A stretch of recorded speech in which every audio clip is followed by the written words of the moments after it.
my face. See if the bastard's still alive. Oke, halo semuanya, apa kabar teman-teman semua? Semoga kalian semua selalu dalam keadaan sehat dan dimudahkan segala urusannya ya teman-teman. Setelah di episode kemarin kita semua diperlihatkan dengan Thomas yang hampir mati akibat mencari masalah dengan Sabini, bos mafia terbesar se-Inggris. Akankah Thomas berhenti dengan peringatan itu atau ia akan kembali bangkit dan menyelesaikan rencananya? Well, seperti apakah kelanjutan filmnya? Dan inilah lanjutan dari film yang berjudul Peaky Blinders episode 2 season 2. It's the last thing you'll ever see on Earth. What happened to the pub? Episode 2 ini dibuka dengan lanjutan akhir episode kemarin. Setelah Thomas berhasil diselamatkan dan dibawa ke rumah sakit oleh Mr. Campbell, juga ada yang di episode kemarin tertangkap anak buah Sabini. Terlihat ia pun berhasil diselamatkan orang-orang dari Thomas.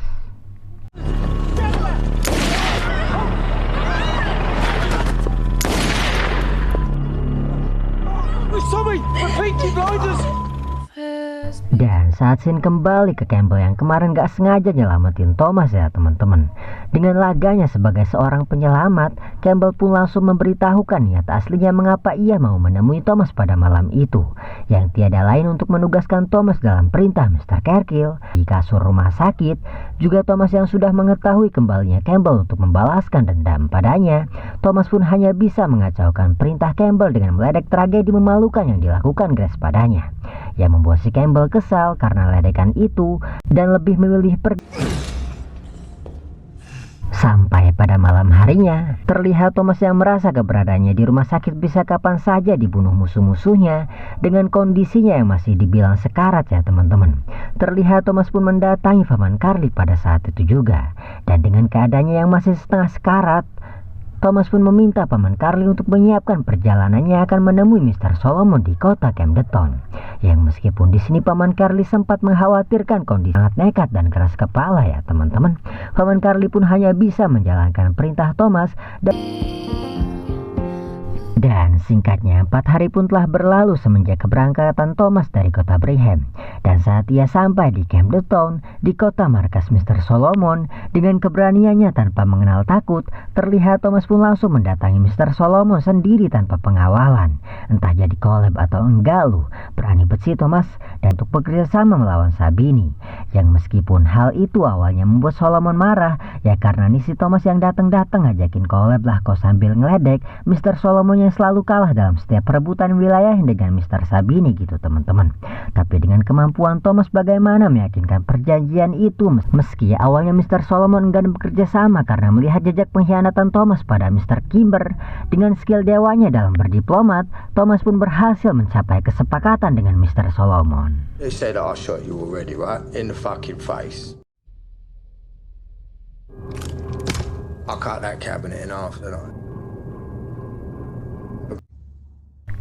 Dan di sini alasan mengapa Thomas lebih mengajak Mr. Solomon dalam niatnya memperluas bisnisnya itu pun ya karena emang Solomon ini udah direncanain sama si Thomas buat collab. Karena si Solomon ini punya sebuah pelabuhan yang akan dijadikan Thomas sebagai gudang barang-barangnya nanti untuk memulai rencana awalnya menguasai dunia dengan menjadikan gudang itu sebagai jalur untuk jalan barang-barangnya akan diekspor ke berbagai negara nanti. Lanjut ya teman-teman. Dan sebagai abang yang baik untuk adik perempuan satu-satunya, terlihat sebelum Thomas pulang ke rumahnya, ia pun sempat menemui Ada untuk memberi jauh dari kawasan Sabini. Take this.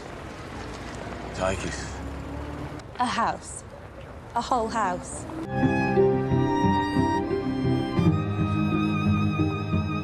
Go have a look what you think. And it belongs to us. And it belongs to us. Sementara itu terlihat Sabini yang mendatangkan anak buahnya seorang polisi sebagai pengamanan di kotanya London pun kesal setelah mengetahui Thomas berhasil sampai di Camden tanpa anak buahnya tahu Thomas berhasil bertemu dengan Mr. Solomon. Dan karena Sabini kesal dengan pekerjaan polisi yang sudah dibayarnya tanpa bisa memberikan apa-apa ya teman-teman. Terlihat ia pun kesal dan ngamuk saat itu juga.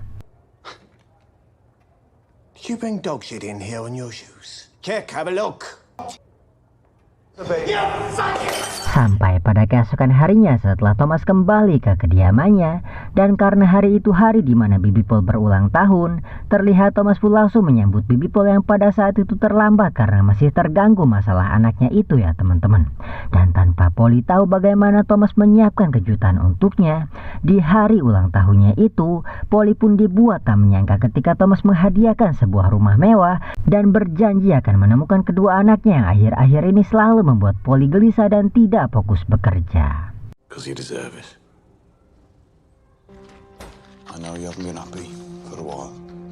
I'm gonna find your son and daughter, and I'm gonna bring them home. We're moving up. Saat Thomas baru sampai di ruangan kantornya, terlihat ia pun langsung mendapati sepucuk surat dari seseorang yang dikirimkan untuknya. Namun karena Ligi yang datang dan langsung mengingatkan bahwa hari itu waktunya Thomas untuk menuliskan suratnya padanya, pun segitu doang kata Mr. Cargill teman-teman. Bukan hal sulit untuk mewujudkan keinginan Thomas, Mr. Cargill pun mendeklarasikan bahwa ia akan memenuhi permintaan Thomas di depan Mr. Campbell seperti tahu hal itu akan membuat Mr. Campbell kesal. Thomas Shelby as a murdering. Comparison are slight and easily met with agreed, Major Campbell. Agreed, sir. Sementara itu, terlihat Thomas yang kemarin sudah menjanjikan bahwa ia akan menemukan kedua anak dari Bibi Paul, terlihat inya. Tapi setelah Michael keluar dengan sendirinya, Thomas yang terus-terusan diminta untuk pergi pun untungnya berhasil memberikan alamat Polly pada Michael. Can you go back inside, please? Your real name is Michael Gray. No! He was taken from his mother. She just wants to talk. Go away! Lalu scene pun berpindah ke Arthur yang sekarang menjadi seseorang yang sering bertanding tinju setelah kemarin dirinya direndahkan habis-habisan oleh ayahnya. Yang meski awalnya di sini pertandingan itu terlihat normal ya teman-teman. Namun setelah seketika Arthur tiada lain karena Thomas sendiri yang seketika membuat mindset Mimin berubah pola pikir teman-teman. Ketika dulu Mimin seadanya yang terlalu toksik untuk membuat Mimin berproses dan mengubah keadaan keluarga Mimin. Yang dulu Mimin selalu berlindung di kata lelah, kata nanti ajalah. Tapi setelah melihat perjuangan Thomas dan mendengarkan motivasi Abang Timothy Ronald, Mimin pun tergerak dan mau berusaha berubah menjadi seorang manusia yang bermanfaat bagi banyak orang lain lagi. I've had enough. Away from guns and fucking row. Is that it? You think I haven't got enough on? The war is done. Shut the door on it. Treating like a fucking kid again, eh? Dan lanjut ke filmnya teman-teman. Seperti yang kita tahu, apabila seseorang selalu menekankan kita menjadi seseorang pribadi yang bertanggung jawab, kita orang yang lebih baik pun Take a long, hard, fucking.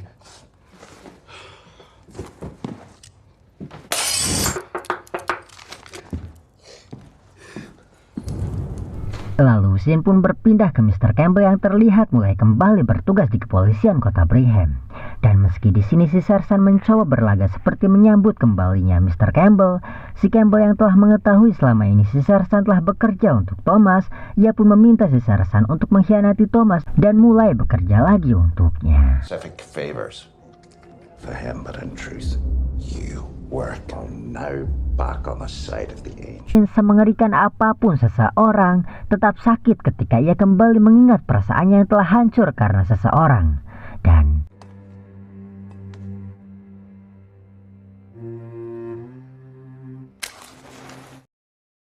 selesai Thomas dengan urusan perasaannya. Terlihat ia pun kembali meminta Ada untuk membujuk Bibi Paul yang masih ngambek. Namun karena di sini Bibi Paul yang telah tahu maksud dari Thomas mengirimkan Ada untuk membujuknya, terlihat Bibi Paul pun lebih memilih mengacau dengan meniduri seorang pria di malam itu.